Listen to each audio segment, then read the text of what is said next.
Hai sahabat Pelita Sehat, kembali lagi di serial edukasi bersama Klinik Pelita Sehat, klinik terfavorit keluarga kita. Bersama saya, Dr. Jane.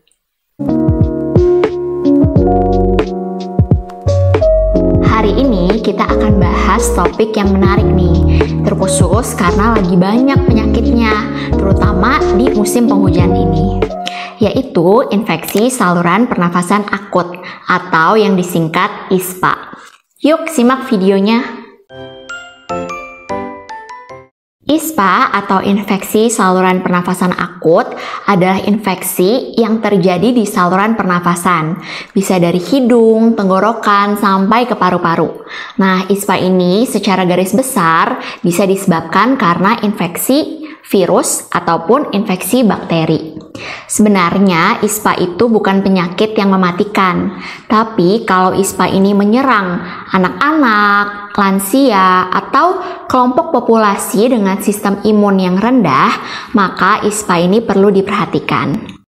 Apa aja sih faktor resikonya? Karena ini adalah infeksi saluran pernafasan, jadi pasti berhubungan nih dengan asap-asap atau mungkin polusi yang kita hirup. Jadi kalau misalnya kita berada di suatu lingkungan yang banyak asap rokok ataupun asap polusi kendaraan, itu resikonya meningkat untuk terkena ISPA. Juga kalau misalnya kita berada di suatu rumah atau lingkungan ya yang ventilasi udaranya buruk, dalam artian jendelanya minimal dan juga sinar mataharinya minimal, tentu saja bakteri dan virus itu bisa lebih berkembang biak di tempat yang tertutup itu. Selain itu, kalau misalnya kita kontak erat dengan orang-orang yang sedang sakit, tentu saja kita bisa tertular ya. Dan yang tadi sudah disebutkan, kalau memang kita adalah kelompok populasi dengan imun yang rendah, itu juga beresiko terkena ISPA.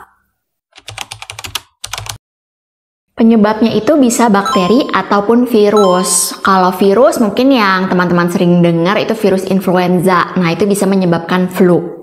Biasanya kalau virus ini dia bersifat self-limiting atau bisa sembuh sendiri. Kita balik lagi ke kekebalan imun tubuh kita. Nah, yang berikutnya bisa disebabkan karena bakteri seperti bakteri Staphylococcus, Streptococcus, dan lain-lain. Biasanya kalau terkena oleh bakteri itu perlu penanganan lebih lanjut, seperti contohnya diberikan antibiotik. Seperti penyakit lainnya, sama cara dokter mendiagnosis ISPA, pertama dari keluhan pasien. Kedua, kita juga lakukan pemeriksaan fisik. Kita lihat misal dari sekret dari hidungnya atau kondisi tenggorokannya. Kadang juga kita melakukan pemeriksaan paru ya dengan stetoskop. Kalau diperlukan, misalnya ada sesak, terkadang juga dilakukan pengecekan saturasi oksigen. Untuk pengobatan ISPA sebenarnya beragam ya, tergantung dia penyebabnya apa, kemudian tingkat keparahannya bagaimana. Tapi untuk sahabat Pelita Sehat tenang aja, akan ada tips and tricks yang bisa dilakukan untuk pengobatan di rumah atau penanganan awal di rumah. Seperti yang pertama, pastinya harus cukup istirahat, minimal 7 jam dan jangan begadang. Nah, saat tidur lebih nyaman kalau bantal kepalanya dinaikin sedikit supaya saluran pernafasannya lebih lega, terutama pada kondisi saat hidung kita mampet misalnya.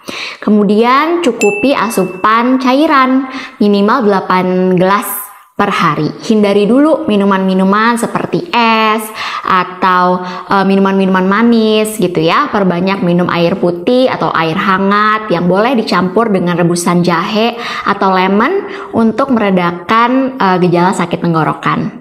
Nah, satu lagi yang juga penting adalah konsumsi makanan-makanan sehat yang gizinya seimbang. Jadi untuk jajan-jajan di stop dulu, terutama yang pedas, yang goreng, yang santan. Ya, usahain makan makanan rumahan dulu, sup-supan yang hangat, makanan-makanan sehat.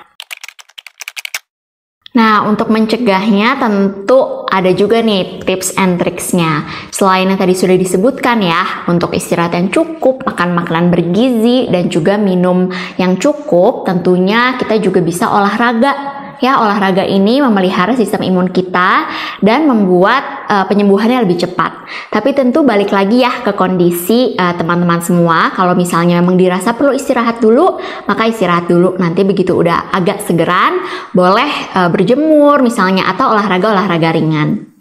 Selanjutnya, kalau misalnya kita memang berada di tempat yang banyak asapnya ya, asap polusi atau asap rokok, boleh banget pakai masker sebagai perlindungan diri. Dan jangan lupa untuk senantiasa cuci tangan, karena bakteri dan virusnya itu bisa menempel di tangan-tangan kita. Kemudian kalau misalnya kita kucek mata atau pegang hidung, pegang mulut, tentu saja itu bisa terkena ISPA.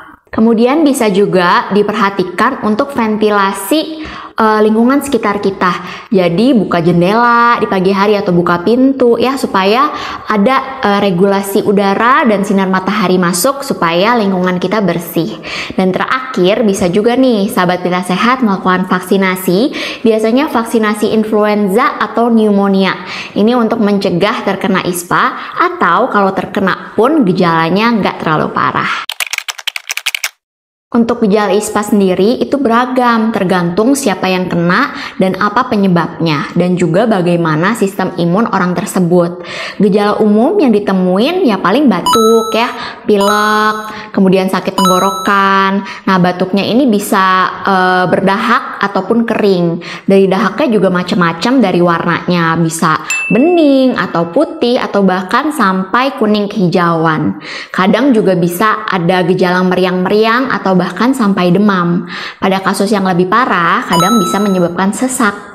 Kalau sahabat Pita Sehat mengalami gejala-gejala yang sudah parah ya, dalam artian sudah mengganggu aktivitas sehari-hari, tentunya sahabat Pita Sehat perlu konsultasi dan berobat ke dokter untuk penanganan yang lebih lanjut dan lebih komprehensif. Nah, sekian pembelajaran kita bulan ini tentang ISPA.